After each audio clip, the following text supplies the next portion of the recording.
Hey there, my ambitious friend. Are you ready to learn a powerful technique that can help you achieve any goal you set your mind to? In today's video, we're going to dive into the fascinating concept of autosuggestion and how it can help you build an unshakable belief in yourself. Trust me, this is going to be a game changer. But before we jump in, let me tell you a little background story. A good friend of mine, Nicholas GKE, recently published a book called The 4-Minute Millionaire. It's a collectee of 44 short lessons that can be read in just 4 minutes a day, making personal finance more manageable. Now, while this book mainly focuses on personal finance, the lesson we're about to discuss applies to so much more than just money. It's a universal principle that can be applied to any area of your life. Intrigued? I thought you might be. Lesson number 5 in Nicholas' book is all about building an unshakable belief in yourself through the power of autosuggestion. Now you might be wondering, what exactly is autosuggestion? Well, let me break it down for you. Autosuggestion is simply a self-directed pep talk, a way of turning your goals into self-fulfilling prophecies by telling yourself that you will achieve them. This technique is not new. In fact, it dates back to ancient times, but it gained popularity in the early 1900s when Napoleon Hill, a renowned author, interviewed hundreds of successful individuals and concluded that their common trait was a strong, unwavering belief in themselves and their abilities to achieve their goals. And this belief, my friend, is the key to success. You see, when you constantly reinforce the idea that you can do something, you feed your subconscious mind with the confidence it needs to turn those goals into reality. It's like the placebo effect, but without the medication. Your thoughts have the power to shape your reality. And this is where autosuggestion comes into play. Let me ask you this: have you ever been told by a teacher or someone else that you're not good at something? Well, if you've internalized that belief, chances are you've carried it with you for years, and it might have even become a self-fulfilling prophecy. But the good news is that just as your subconscious can make you doubtful and hold you back, it can also make you a high performer. What I want you to do is give yourself pep talks. That's right, my friend. Talk to yourself and do it often. You don't need to visualize everything, create vision boards, or recite lengthy affirmations, although those techniques work too if you enjoy them. The key is to simply tell yourself, I can do this. Humans have been practicing autosuggestion for thousands of years, and it's time for you to tap into this incredible power. Use autosuggestion to build the confidence you need to follow through on the actions required to achieve your goals. As you repeat these empowering statements to yourself, your subconscious mind will start to align your decisions with your goals. It's like magic, backed by science. Now, I know what you're thinking. It's easy for successful people to be confident because they're already successful. But here's the truth: confidence is not just a result of success, it's a requirement for it. So, my friend, give yourself the gift of words. Repeat empowering affirmations. Remind yourself that you deserve the financial abundance you desire, and reinforce the idea that you are in control of your finances. Here's a little action item for you: come up with a short mantra that boosts your financial confidence. It could be something as simple as I can earn $100,000 or I deserve to be rich. Write it down, save it in a note, make it your phone background, or repeat it every morning after breakfast. The goal is to regularly reinforce the idea that you deserve the money to live the life you want. And remember, success doesn't always mean yachts and private planes. It's perfectly okay to dream of more vacations, a slightly bigger apartment, or the peace of mind that comes with a little bit of passive income. Whatever your final goal may be, embrace those words of encouragement that you wish to hear from others and give them to yourself. So, my ambitious friend, today I want you to start implementing autosuggestion into your daily life.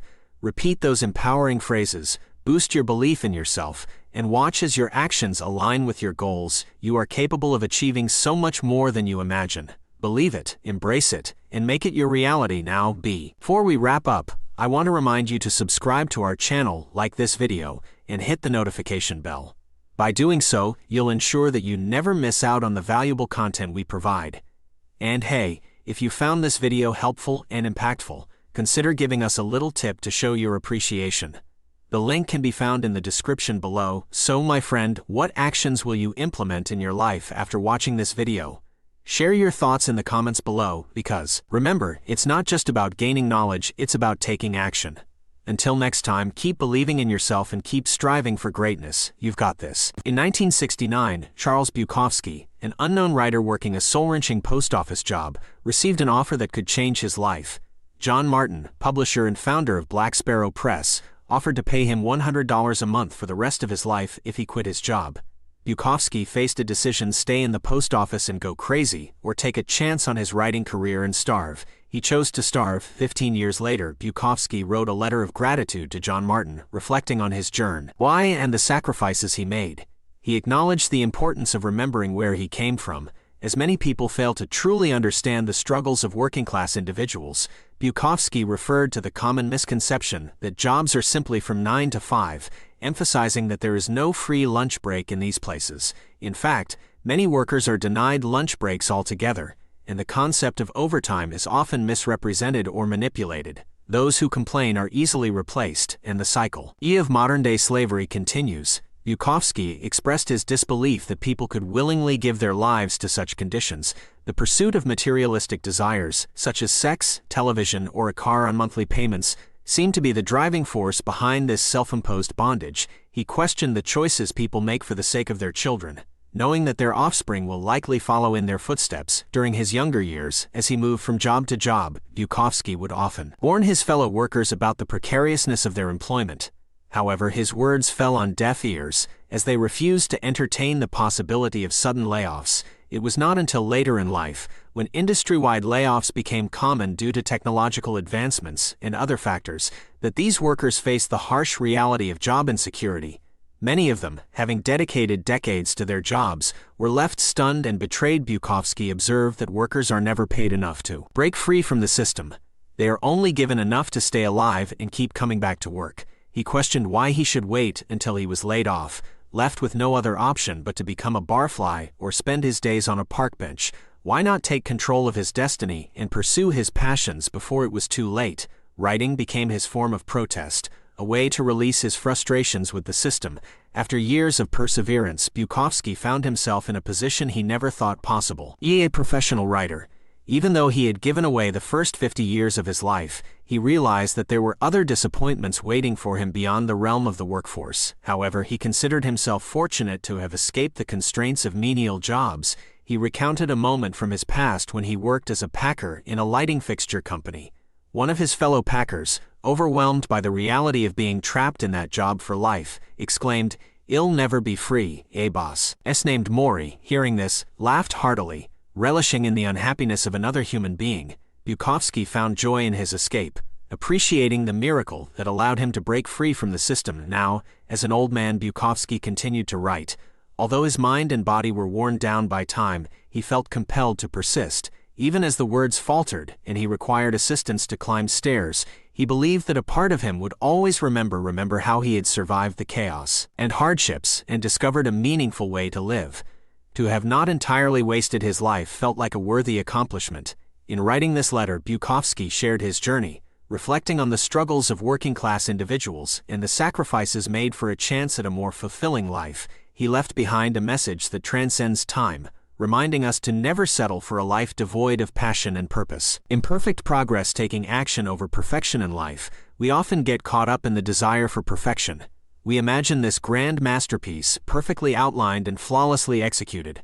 But the truth is, perfection only exists in our minds. It's when we bring our ideas into reality that imperfections arise. Imagine a novel. It can be perfectly outlined, but until we put pen to paper and bring the words, dialogue, conflicts, and characters to life, it remains unreadable. And even when we do put it on paper, it still won't be perfect. Some words will be wrong, some sentences will need reworking. That's the sacrifice we make to turn our ideas into reality. The same goes for our lives and our work. We strive for perfection, but the world around us is imperfect. Our work will never be perfect, but that should not discourage us. In fact, it should liberate us. Instead of focusing on perfection, we should focus on taking imperfect action. We often hesitate, whine, and prepare endlessly, afraid that we won't live up to our own expectations. And the truth is, most of the time we won't. But that's okay. Taking action, even imperfect action, is progress. It moves us forward, brings us valuable experience, and teaches us important lessons. It is a step towards growth and improvement. We often struggle to assess our own competencies. We don't really know our own abilities until we put them to the test. And that's why taking action is so scary. But movement forward, even if it's not perfect, is saint-ill progress. Even if we try to go backward, we can't truly undo what we've learned and experienced. Our minds continue to percolate, analyze, and connect. So instead of worrying about going backward, we should be mindful of getting stuck. Sometimes we hold on to unnecessary obligations and commitments that don't truly matter. We need to learn to let go of things that hold us back and focus on what truly matters: our work, our passions, our creative pursuits. So whether you're a writer, an artist, a musician, a designer, a builder, a speaker, or a consultant, keep doing what you need to do. Take one small, imperfect action after another. Don't wait until you're ready or until it's perfect, because that day may never come. Don't wait at all. Embrace imperfection and take action. Each step forward, no matter how imperfect, is progress, and progress is what leads us to success. So my friend, I ask you, what are you waiting for? What small, imperfect action will you take today to move closer to our goals? Don't let perfection hold you back. Embrace imperfection and watch as progress unfolds. Now, if you found this video valuable, I encourage you to show your appreciation by giving a tip proportional to the value received. The link can be found in the description. Thank you for watching, and remember, imperfect progress is better than perfection imagined.